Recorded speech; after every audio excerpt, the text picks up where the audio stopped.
instructor trainer for Merrithew, and today we're going to be talking about fascial movement. So our fascial system and fascial fitness has become really popular lately in fitness and rehabilitation. And I'm going to talk to you a little bit about how we can incorporate some fascially based movements into an already existing fitness program or while you're building a new fitness program. So there are a few things that we've learned about the fascial system, and these are concepts that we want to incorporate into our fitness programs.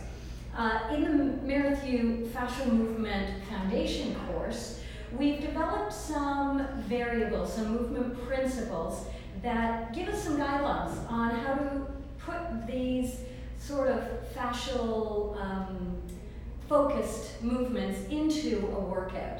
So the 4 Merrithew fascial movement variables that exist are bounce, hydrate, sense, and the last one that I can't remember. Expand, of course, that's the last one. Expand is the 4th one. And so what I'm going to show you are some of these movements that we can incorporate that sort of explain these variables and how they allow the fascial system to respond in a very positive way. And I've got some tools here that I'm going to use to help me demonstrate some of those things. Now, the first variable that I want to talk about is the bounce variable. And for the bounce variable, what we're looking at are movements that are going to allow the fascial system to become more resilient.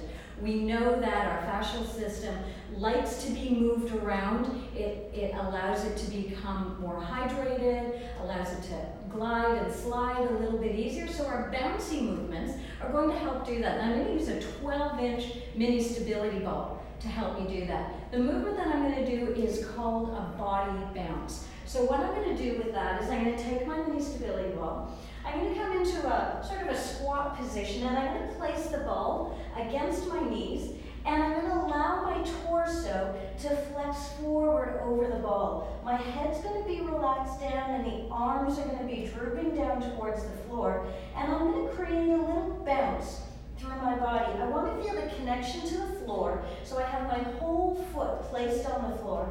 And the bounce is not only going to be coming from my legs, but it's also going to be coming from my whole body. So I'm just feeling that bouncy quality, allowing the ball to help me rebound and get that nice bounce quality into my movement.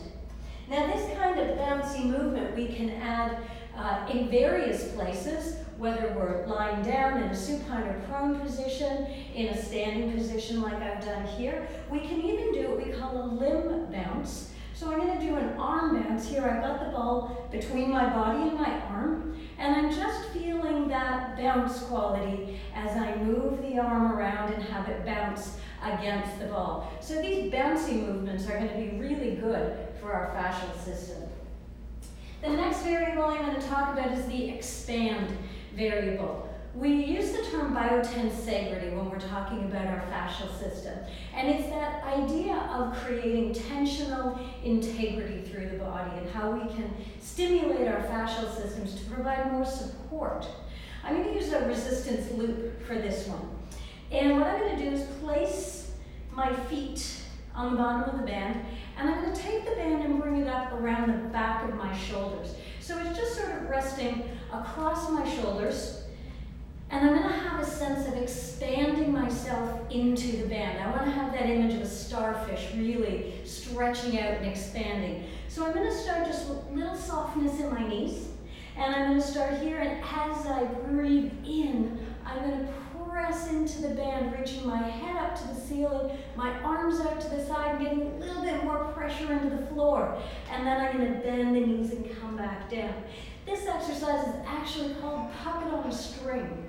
And I can reach the arms in a number of different directions just to feel that sense of expansion through the body. I can hold down a little bit lower on the band if I want to, or bring it up a little bit higher and really feel that sense of expanding out into the band.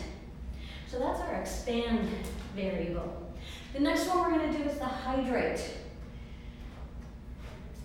For this one, I'm going to use one of my favorite new tools, which is the twist ball. So it's a size of mini stability ball, but there's actually 6 pounds of weight in here, and it's sort of movable. So it moves around inside the ball, which is great because we have to manage this. So managing this weight, adding a little bit of traction to the joints, once again, is going to help stimulate our fascial system. So with this one, we're going to add a 3-dimensional kind of rotational movement to it. I'm going to start with my twist ball and bring it behind my back, holding it with my opposite hand like this. A little softness in my knees. And I'm going to swing the ball around, catch it over my other shoulder. And then I'll press it, swing it around, catch it on the other side. I'm going to continue this movement, getting a little twist of the body, a little bend and straighten of the knees as I bring it around, and I'm managing that weight. I can even add a little step and weight shift if I want to get a little bit more movement. Now what this is doing a little bit of a, what we call a soak and squeeze kind of movement. The same way you would wring out a sponge, we're going to squeeze the fascia, getting all the fluid out of it, and then release it, allowing it to refill and rehydrate. Once again, something that's great for our fascial system.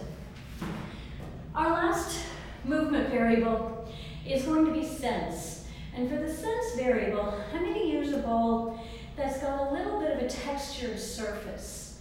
So when we talk about sense, we talk about things like proprioception, something we're probably familiar with, exteroception, which is being aware of what's going on around us, and interoception, more about what's going on inside of us.